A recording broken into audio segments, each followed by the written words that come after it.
Le métier d'esthéticienne, en fait, c'est un métier de femme pour commencer.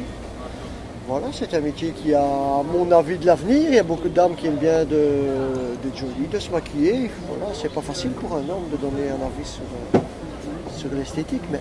Et justement, cet apport, je crois que le premier, dans un contact humain, le premier rapport visuel est essentiel. Et je crois que c'était un peu dans ce sens-là. Et puis il apporte un bien-être quand on soigne l'extérieur, on soigne l'intérieur. Non, on n'apporte pas grand-chose. Non. Pour 1 heure ou 2, ça ne sert à rien. C'est pour aller au bal ou à un mariage, tout ça, ça va bien, mais après... Ah, il prend de l'essor, ce métier. Je vous souhaite bonne chance, parce que c'est pas facile de trouver de l'emploi. J'ai une nièce qui est esthéticienne.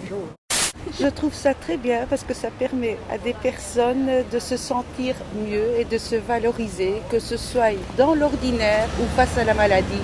On a besoin de ça. Je pense qu'il y a 20 ou 30 ans d'ici, dire qu'on allait chez l'esthéticienne, c'était un petit peu...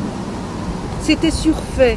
C'était un peu du luxe. On était peut-être gêné de dire à son mari ou alors à ses amis qu'on allait chez l'esthéticienne pour envoyer une belle image de soi. Et maintenant, c'est tout à fait rentré dans les mœurs. C'est comme si vous iriez chez le boulanger acheter votre pain, c'est pareil. Hein. Les gens ont beaucoup besoin de bien-être, beaucoup plus qu'avant. Et le fait de rentrer dans un institut est beaucoup plus facile maintenant qu'avant, c'est sûr. Je pense qu'être esthéticienne, ce n'est pas nécessairement être superficiel. Hein. On peut ne pas être superficiel et prendre soin de... C'est en fait prendre soin de soi, quoi. C'est chouette, heureusement qu'il y a ça pour nous rendre belles, c'est vraiment formidable.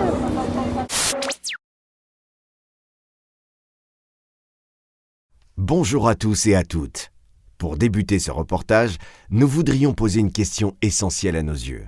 Que pensez-vous? Que signifie le terme esthétique? Vous avez raison, cela signifie la beauté, l'harmonie. C'est de l'art. Dans la philosophie, la littérature, le soin de son corps. Ici, notre but sera de vous faire découvrir ce pourquoi nous étudions et devenons esthéticiennes. Vous allez constater que depuis la nuit des temps, l'homme a toujours ressenti le besoin de prendre soin de son physique, de son apparence, de sa mise en valeur, de bien des manières, selon les époques d'ailleurs. Les hommes préhistoriques, eux, ont découvert une forme de maquillage pour se différencier entre tribus, mais surtout d'un point de vue privilégié pour les chamans ou les chefs. Durant l'Antiquité, l'Égypte montre le besoin de la mise en beauté du corps et du visage des hommes et des femmes. Ils se maquillent, surtout les yeux, prennent des bains de lait d'ânesse pour la souplesse de la peau. Les Romains ne seront pas en reste en inventant les thermes, les bains, les hammams qui deviennent rapidement essentiels dans leur quotidien et reçus en héritage, bien heureusement. La Renaissance voudra voir la vie en rose, avec le teint diaphane, les joues et les lèvres rosées, mais un manque d'hygiène certain camouflé par des parfums entêtants. Ce qui prouve que dans les rapports humains, la première impression est essentielle. Quand une personne prend soin d'elle, cela se voit de l'extérieur, mais elle se soigne également de l'intérieur. Nos anciens l'avaient compris et ne tombaient pas dans les clichés comme un homme qui se maquillait n'était pas considéré comme un homosexuel, comme les Égyptiens ou encore les rois de France. Les soins qu'ils utilisaient étaient aussi thérapeutiques qu'esthétiques. Plus proche de nous, 30 ou 40 ans plus tôt, prendre soin de soi suffisait à rester naturel, fraîche. Les personnes fréquentant les instituts ou pouvant s'offrir un soin chez une esthéticienne étaient riches, aisées, et jalousée par beaucoup de femmes se consacrant avant tout à la maison, les enfants et le mari. Madame Tout-le-Monde n'avait pas les moyens financiers et ne pensait même pas prendre du temps pour elle. Métro, boulot, dodo. Les temps et les modes ont changé. Heureusement. Sauf certains clichés. Si t'es moche, ce n'est pas le maquillage qui va t'aider. Arrête de te camoufler. Personne n'a le droit de juger. Stop à la dictature des critères de beauté. Nous sommes tous et toutes différents, et c'est cela qu'il faut garder en tête. Minces ou rondes, belles ou moins jolies, ont le droit de prendre le temps de la mise en valeur de leur corps, et surtout retrouver ainsi un esprit zen. Qu'en est-il du préjugé de certains parents par rapport au métier de l'esthétique? Savez-vous ce qui se dit encore en 2015? Si tu veux faire esthéticienne, c'est que tu n'es pas capable de suivre de vraies études, c'est du grimage. Quant à ceux qui disent que ce n'est qu'un métier de femme, sachez que par le monde, la profession est partagée par les hommes également. Quant au budget, c'est pas donné, disent certains. Faux! Libre à chacun de délimiter les sommes qu'il ou elle veulent dépenser pour se libérer du stress, de soulager un mal de dos par un massage, se laisser tenter par une pause vernis. N'oublions pas que la technologie ne fait que progresser. Et cela a un coût si vous désirez vous installer indépendante et pour rester au top. L'amortissement a un prix. Notre futur métier, nous le mettons en avant car c'est un plus pour la société. Procurer du bien-être et de l'estime de soi à nos clients est une priorité. Ce n'est pas une vocation de cruche, comme souvent dit. Pour les personnes qui l'ignorent, nos cours sont assez pointus et approfondis en sciences, anatomie, hygiène, cosmétologie, chimie, soins du corps. Pas facile du tout. Concrètement, ce métier possède de multiples facettes ignorées. Le maquillage, oui. Artistique, de cinéma, la pédicure, la manicure, les massages du monde, le nail art, l'épilation, mais surtout être bien dans sa tête pour écouter les personnes et leur apporter ce qu'ils viennent chercher, le bien-être corporel et psychologique. Certaines apportent des soins aux plus fragilisés pour les aider à retrouver l'estime de soi.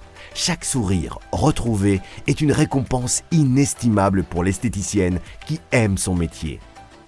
De plus, voici les qualités d'une bonne esthéticienne. L'accueil, la prise en charge de ses clients, l'écoute, l'organisation, l'hygiène, la qualité des soins et des produits, le suivi par des conseils personnalisés et sa disponibilité bien entendu. Chaque personne est importante et unique à ses yeux. Pas de superficialité, mais du professionnalisme. Si vous ne trouvez pas ces critères essentiels, il est un fait que vous risquez la déception, ainsi qu'un éventuel problème. En effet, les prix bradés cachent souvent le non-professionnalisme. En conclusion, quel est le plus important à retenir? Le métier d'esthéticienne doit être reconnu et surtout valorisé. Les professionnels du métier comptent autant de femmes que d'hommes. Donc stop aux clichés et aux préjugés. L'essentiel est d'être bien dans sa peau et fier de qui nous sommes. Oui, très bien. Ça donne envie de sortir de la formation. Alors les conseils pour s'installer en tant qu'indépendante, c'est vraiment de bien se renseigner sur l'endroit où on va s'installer. Si la clientèle est intéressée d'avoir un institut à proximité. Et si c'est vrai que je joue beaucoup avec le lieu de travail, elles viennent sur le temps de midi, puis finalement ça se développe, elles viennent après leurs heures, et puis finalement elles prennent sur leurs heures, donc voilà. Alors on fidélise une clientèle en étant à l'écoute. Il faut aussi savoir être rapide. Parce que bon, rester 2 heures dans un institut pour une épilation des demi-jambes, ça les intéresse pas du tout, donc il faut être rapide, efficace, et alors savoir écouter ce qu'elles disent, parce qu'en général, elles viennent aussi pour papoter. Au niveau des tarifs, c'est vrai que j'ai fait une comparaison avec les instituts les plus proches, et je diminue vraiment de 1 euro par rapport aux autres.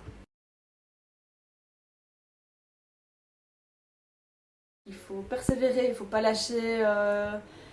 Voilà, on s'installe et il faut vraiment persévérer. Ça ne vient pas tout de suite. Il y a des journées au début où voilà, j'avais 2, 3 clientes, il fallait attendre, les journées étaient longues et maintenant finalement mes journées sont bien remplies et plus qu'est-ce qu'il me faut. Donc voilà, il faut vraiment être patiente et pas vouloir tout de suite. On n'arrête jamais de s'informer. L'esthétique bouge tout le temps, c'est un métier qui évolue tout le temps. Il y a tout le temps des nouveaux produits. Des représentants, de toute façon, les représentants viennent toutes les semaines sonner à nos portes pour voir si on est intéressé. Donc forcément, on est toujours au courant. Et puis les marques avec lesquelles on travaille proposent des formations de mise à jour parce que leurs produits ont évolué. Mon premier rendez-vous, j'étais un peu mal à l'aise parce que c'est un homme qui venait pour s'épiler les fesses. Et ça, c'est vrai que c'était un peu surprenant. On n'a pas l'habitude de faire ça. Et c'est vrai qu'à l'école, on n'a pas vraiment de modèle masculin. Et on n'est pas préparé à ça. Mais je l'ai fait.